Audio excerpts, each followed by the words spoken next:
दोस्तों आप सभी का स्वागत है आपके अपने YouTube चैनल पर। दोस्तों श्रीलंका की सरकार और वहां पर मौजूद लोग आज भी रावण को धरती पर मौजूद मानते हैं। बताया जाता है कि कोलंबो से 150 किलोमीटर दूर रावला के घने जंगल में रावण का शव मम्मी के रूप में आज भी सुरक्षित रखा गया है, जिसकी रखवाली भयंकर नाग और खूंखार जानवर करते हैं।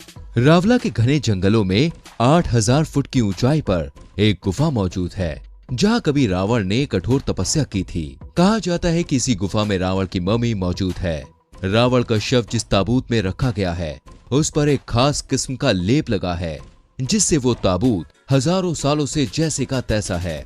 इस ताबूत की लंबाई 18 फीट है, चौड़ाई 15 फीट है और दावा ये भी किया जाता है कि इसी ताबूत के नीचे रावण का बेशकीमती खजाना भी दबा हुआ है। दरअसल लंकाधिपति रावण की मृत्यु के बाद उसके अंतिम संस्कार की जिम्मेदारी भाई विभीषण को सौंपी गई थी, लेकिन लंका की राजगद्दी संभालने की जल्दी में विभीषण ने रावण के शव को वैसे ही छोड़ दिया था, जिसके बाद रावण के शव को नागकुल के लोग अपने साथ ले गए थे। उन्हें यकीन था कि रावण की मौत क्षणिक है, वो फिर से जीवित हो जाएगा। नागकुल के लोगों का मानना था कि जिस तरह लक्ष्मण संजीवनी पाकर फिर से जी उठे, उसी तरह रावण भी फिर से जीवित हो जाएगा। उन्होंने रावण को फिर से जीवित करने की कई बार कोशिश की, लेकिन कामयाबी नहीं मिली, जिसके बाद उन्होंने रावण के शव को सुरक्षित रखने के लिए विभिन्न रसायनों का इस्तेमाल किया और उसे मम्मी के रूप में सुरक्षित कर दिया गया। ऐसी मान्यता है दोस्तों कि हम सभी लोग रावण को दुष्ट मानते हैं, इसलिए आपको अपने आसपास राम तो कई मिल जाएंगे, लेकिन रावण एक भी नहीं मिलेगा। रावण जैसा भी था, लेकिन दोस्तों इस बात से इनकार नहीं किया जा सकता कि वो परम ज्ञानी भी था। शायद इसीलिए कई बुराइयों के बाद भी रावण को महाविद्वान और प्रकांड पंडित माना गया है। रावण से जुड़ी कई रोचक बातें हैं जो राम कहानियों में सुनने को नहीं मिली। आज की इस वीडियो के जरिए रावण के बारे में अलग अलग ग्रंथों से ली गई ऐसी ही अनसुनी रोचक बातें हम आपको बताएंगे। राम जी जब सीता माता को छुड़ाने और रावण को सबक सिखाने लंका जाने वाले थे, तो समुद्र पार करने से एक रात पहले उन्होंने यज्ञ की तैयारी की रामेश्वरम में। रामेश्वरम में भगवान शिव की आराधना का निश्चय किया, क्योंकि राम सबसे शक्तिशाली सम्राट से युद्ध करने जा रहे थे, इसलिए उन्हें यज्ञ के लिए एक अत्यंत ही विद्वान पंडित की आवश्यकता थी। प्रभु श्री राम को जानकारी मिली कि रावण खुद एक बहुत बड़ा विद्वान है। फिर उन्होंने रावण को यज्ञ का न्योता भेजा। रावण शिव जी का बड़ा भक्त था, इसलिए वो शिव जी के यज्ञ के लिए मना नहीं कर सकता था। इसके बाद रावण रामेश्वरम पहुंचा और उसने पूरे विधि विधान से यज्ञ पूरा भी करवाया। इतना ही नहीं, जब यज्ञ संपन्न हुआ तब राम जी ने रावण से उसी को हराने के लिए आशीर्वाद भी मांगा और जवाब में रावण ने उन्हें तथास्तु कहा था, यानी कि जीत का आशीर्वाद दिया था। अब रावण के विमान और उसके एयरपोर्ट से जुड़ी कुछ रोचक बातें बताते हैं। दोस्तों शास्त्रों के अनुसार रावण ने अपने भाई कुबेर को लंका से हटाकर वहां खुद का राज्य स्थापित किया था। धनपति कुबेर के पास खुद का एक पुष्पक विमान भी था, जिसे रावण ने छीन लिया था। रामायण के अनुसार रावण माता सीता का हरण करने के बाद इसी पुष्पक विमान से उन्हें लंका ले गया। युद्ध के बाद श्री राम, सीता और लक्ष्मण इसी पुष्पक विमान से लंका से अयोध्या लौटे थे। पुष्पक विमान को बनाने का तरीका और इसका प्रारूप ब्रह्म ऋषि अंगिरा ने निजात किया था, जिसके बाद पुष्पक विमान का डिजाइन और इसका निर्माण विश्वकर्मा ने पूरा किया। कहते हैं कि इसी अद्भुत रचना की वजह से भगवान विश्वकर्मा शिल्पी कहे गए थे। पुष्पक विमान अपने आप में एक अद्भुत विमान था, जो मन की इच्छा के अनुसार अपनी स्पीड को बढ़ा या घटा सकता था। ये विमान सवारियों की संख्या के हिसाब से बड़ा या छोटा भी हो सकता था। रावण के एयरपोर्ट से जुड़ी बातें भी जान लीजिए दोस्तों।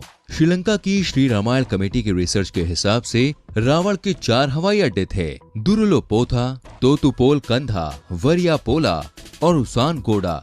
इन चारों में से उसानगोडा हवाई अड्डा नष्ट हो गया था। कमेटी के मुताबिक जब सीता माता की तलाश में महाबली हनुमान लंका पहुंचे थे, तब लंका दहन के दौरान उन्होंने उसानगोडा हवाई अड्डे को भी स्वाहा कर दिया था। रावण आधा ब्राह्मण आधा राक्षस था। रावण के पिता ब्राह्मण थे, जबकि उसकी माता केकशी एक राक्षसी थी। परम विद्वान होने की वजह से रावण ने स्वयं कई सारे ग्रंथों की रचना की थी।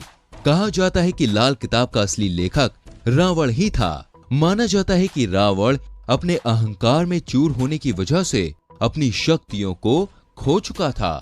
आज कई तथाकथित गुरु या बाबा इसी लाल किताब का जिक्र करके अपनी ज्योतिष की दुकान भी चलाते हुए नजर आते हैं। अब रावण से जुड़ा एक और किस्सा हम आपको सुनाते हैं। रावण भोले शंकर का बहुत बड़ा भक्त था, लेकिन ये कम ही लोग जानते हैं कि रावण शिव की भक्ति में इतना लीन था कि उसने शिव शंकर को कैलाश से लंका लेकर जाने की ठान ली थी। उसने पूरे कैलाश पर्वत को ही अपनी भुजाओं में उठा लिया था।